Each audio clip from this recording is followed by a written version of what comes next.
Bonjour les enfants, bienvenue dans mon cours de mathématiques. Aujourd'hui, nous allons apprendre à résoudre des problèmes sur le prix de vente. Mais d'une façon particulière, nous allons apprendre à faire le raisonnement d'un problème. C'est le raisonnement qui va nous aider à résoudre le problème. Parce que le problème que nous avons devant nous a plusieurs solutions et tu dois avoir une technique, une méthode facile, efficace pour résoudre le problème. La première chose à faire quand tu es devant un problème, tu dois prendre le temps de lire. Tu lis pour comprendre. C'est ce que nous allons faire. Pierre est tailleur et prépare un costume. On te met dans la situation. Pierre, qui est un tailleur, doit confectionner un costume. Il achète 3 zones de toile à 1750 gourdes l'aune. Son temps de travail lui revient à 3500 gourdes. Il veut faire un bénéfice de 2800 gourdes. Quel sera le prix de vente du costume? Ici, on te parle d'un tailleur, qui s'appelle Pierre, ça c'est important. Pierre qui veut confectionner un costume, pas pour porter, mais pour revendre. S'il veut revendre le costume, ça veut dire qu'il doit faire un bénéfice. Maintenant, qu'est-ce qu'il fait? Il va acheter du tissu. Il dépose son argent. Maintenant, s'il veut revendre le costume, il va tenir compte de ses dépenses. L'argent qu'il a utilisé pour acheter le costume, et il va aussi noter le temps de son travail. Maintenant, c'est ce que nous allons faire. Quand tu as fini de bien lire pour comprendre le problème, tu vas résumer le problème. Tu vas réduire le problème à sa plus simple expression. Tu vas écrire les données.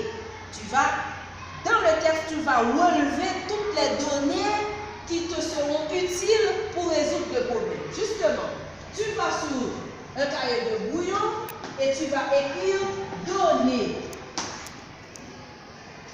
Ce sont les données qui vont t'aider à faire une bonne interprétation des chiffres. Ici, tu apprends chaque information donnée dans le problème et tu vas l'interpréter. Premièrement, qu'est-ce que tu as comme information utile? Si tu veux, tu peux commencer par les entourer. Voilà, 3, le chiffre 3, 1750 gourdes, 3500 gourdes, 2800 gourdes, et finalement, on te pose une question.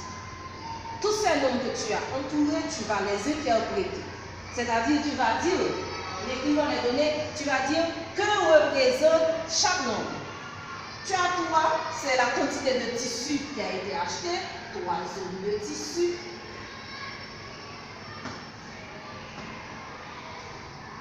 Zones de tissu. Excusez-moi. 3 zones de tissu. Restez fidèle. Toile. 3 zones de toile. Il a acheté 3 zones de toile. Et la quantité de toile.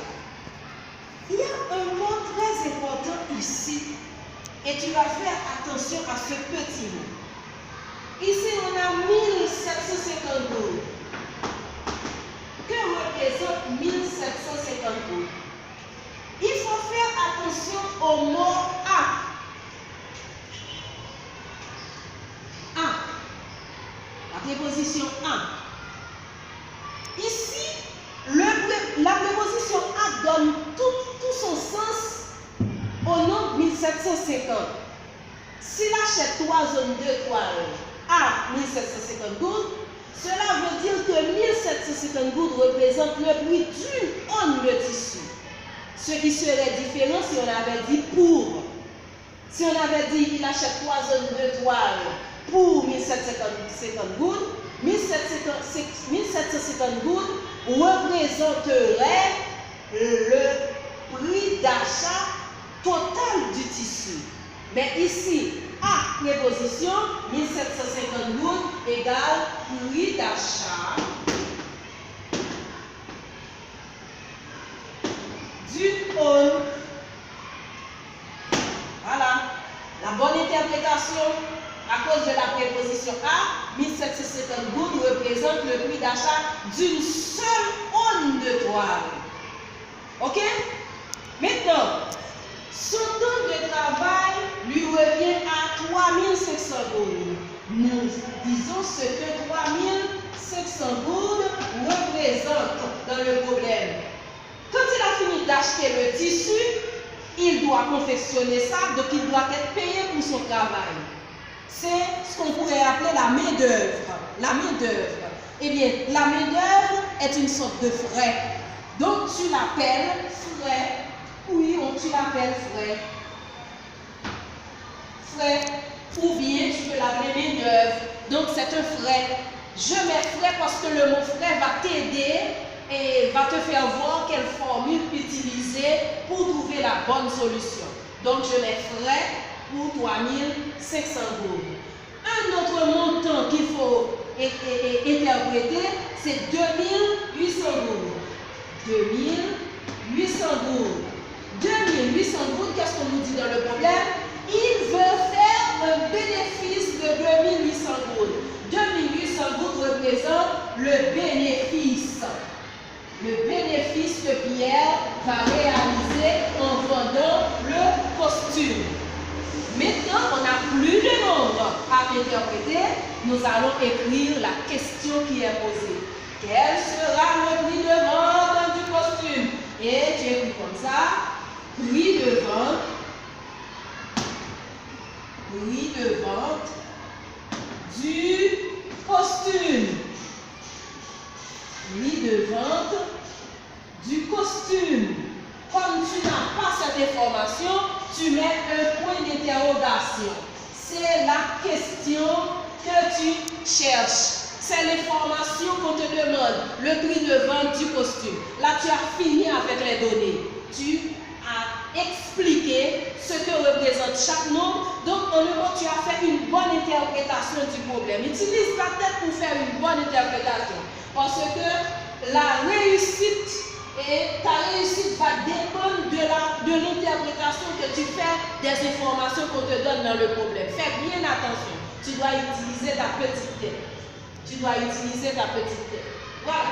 Maintenant que tu as fini de faire, de faire les données, tu vas passer directement au raisonnement. Tu vas passer directement au raisonnement. Maintenant,